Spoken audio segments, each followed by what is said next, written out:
Assalamualaikum warahmatullahi wabarakatuh. Ada pertanyaan. Mas, apakah sampean tidak takut kualat membahas nasab suci zuriyah cicit Rasulullah Shallallahu Alaihi Wasallam? Pertanyaan ini sudah berulang-ulang masuk di beranda santri kota. Saya baru menjawab sekarang ya, sekalian. Rapel. Sahabatku, kita bangsa Indonesia bangsa yang beradab. Bangsa yang mengedepankan sopan santun. Bangsa yang selalu bertabayun jika ada sesuatu yang kurang difahami. Rajin mengklarifikasi. Jadi sebelum saya membahas nasab secara terbuka ini, 2-3 tahun sebelumnya saya sudah keliling. Sudah mengklarifikasi.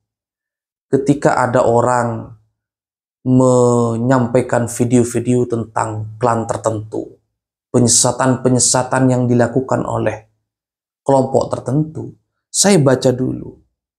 Ini fitnah atau benar? Ini hantu, hoax, atau nyata? Saya baca dulu. Dicek referensinya seperti apa. Kemudian saya juga suan ke kiai-kiai. Bagaimana kiai ini? Bagaimana ini? Bagaimana ini? Saya tanya dulu. Klarifikasi dulu. Kita cek dulu bahkan ke orang yang tertuduh. Ya, teman saya Habib juga banyak. Ya. Saya klarifikasi. Bener nggak ini, Bib? Ini. Dan ternyata hasil temuan saya ada juga mereka yang baik-baik. Dia cerita. Mereka yang baik-baik ini cerita. Oh iya, memang itu berlebihan. Orang itu memang nggak punya ilmu, tapi karena dari kecil sudah dihormati oleh orang, sudah disanjung-sanjung, bocil, disanjung-sanjung, akhlaknya belum bagus, ilmunya masih kosong, akhirnya begitu. Yang cerita itu mereka sendiri, itu mereka yang baik-baik. Kan tidak semua jelek. Kita fair aja. Ya. Tapi kita ngomong oknum juga susah. Kenapa? Yang nggak baik banyak. Berarti oknumnya yang baik-baik ya. Mereka ini yang oknum itu yang baik-baik. Oknum yang baik. Kenapa? Mayoritas ya tidak baik. Kira-kira begitu. Jadi kebalik. Biasanya oknum kan yang tidak baik. Ini yang baik yang jadi oknum. Kenapa? Yang mayoritas itu yang begitu. Kenapa kok bisa begitu? Ya. Kenapa kok kelompok klan mereka ini begitu? Ternyata apa yang mereka lakukan ini bukan sekedar ide. Tapi ada tulisan bukunya yang ditulis oleh nenek moyangnya. Kelakuan mereka ini ada pedomannya.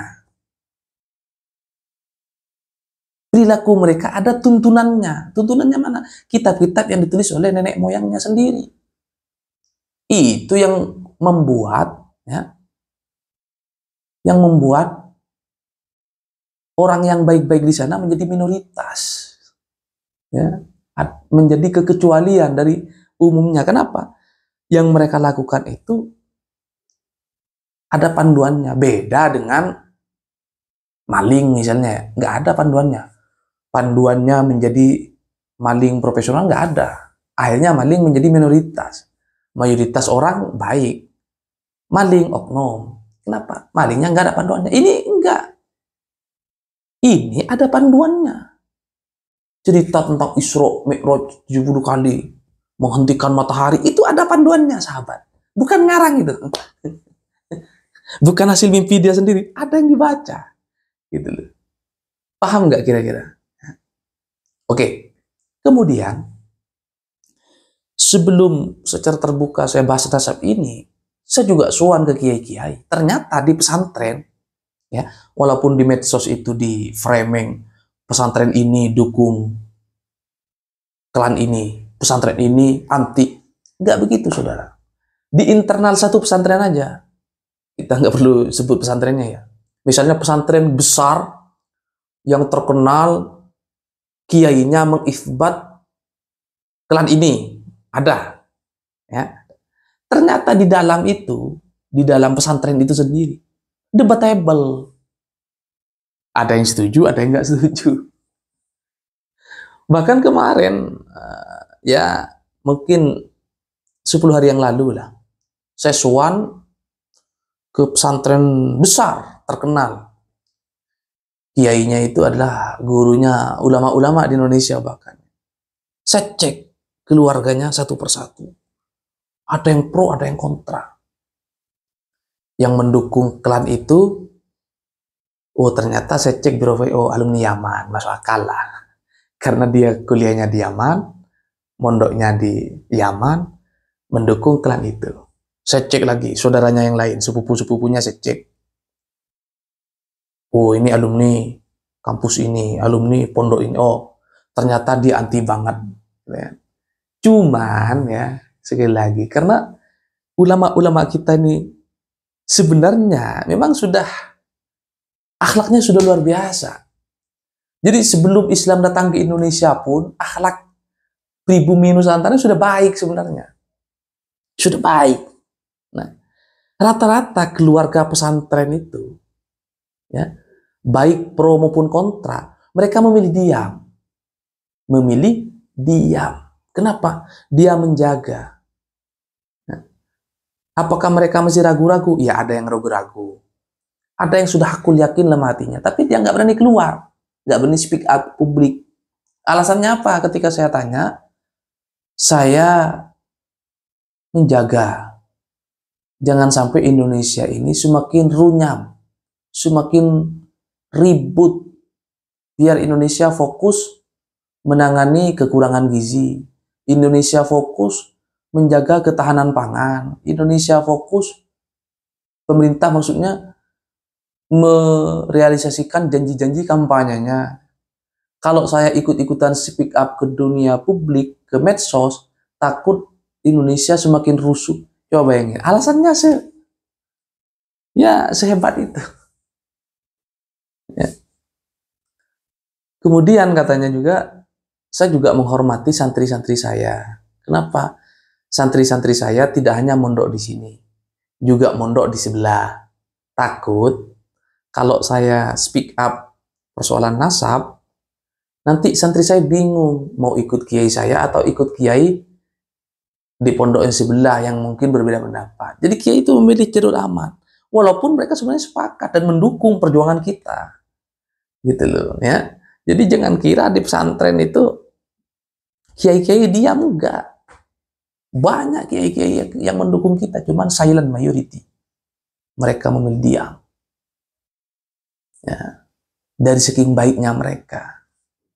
Dia yang dipikirkan itu bagaimana Islam, bagaimana keutuhan bangsa ini. Kenapa? Syarat Indonesia menjadi negara aman, syarat Indonesia menjadi negara maju, syarat yang pertama adalah memastikan Indonesia aman. Kalau kita ribut, turun jalan terus, caci maki, ya kapan Indonesia maju? Maju juga tapi lama, lemot, disalib oleh negara-negara tetangga kita. Ya.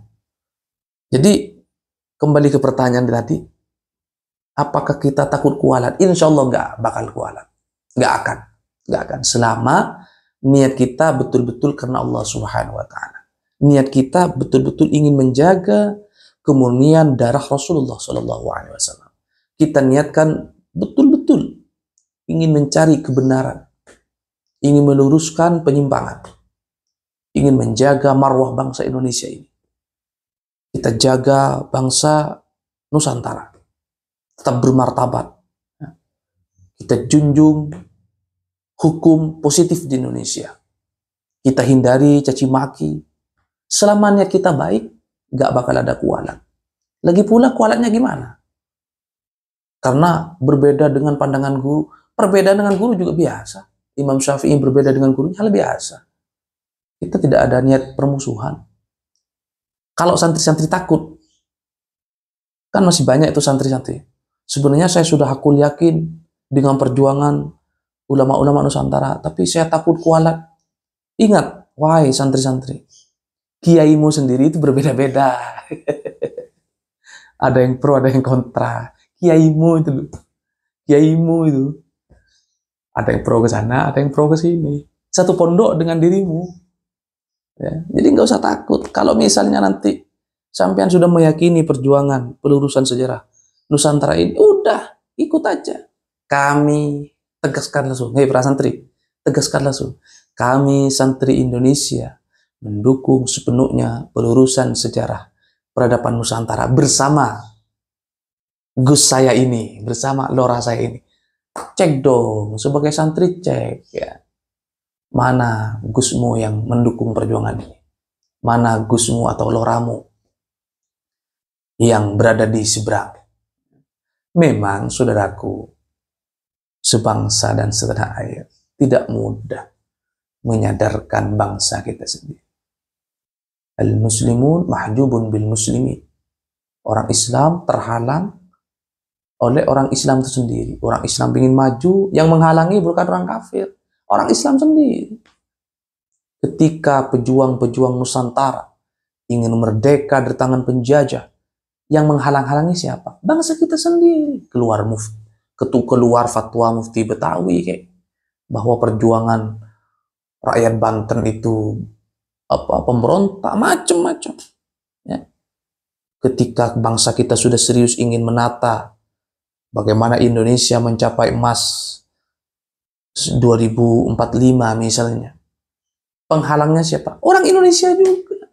Makanya jangan heran, saudaraku, sahabatku semua, jangan heran kalau masih ada saudara-saudara kita yang jadi benalu. Jangan heran, jangan dimusuhi, jangan dicaci maki, ajak mereka nongkrong, ya, sadarkan mereka, mungkin belum sadar, ya, kita tidak pernah benci, tapi sejarah mencatat kita berada di pihak mana.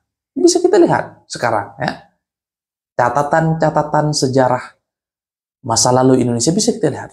Siapa? Apakah nenek moyang kita berpihak kepada Belanda, berpihak kepada penjajah, atau nenek moyang kita berpihak kepada martabat pejuang Nusantara?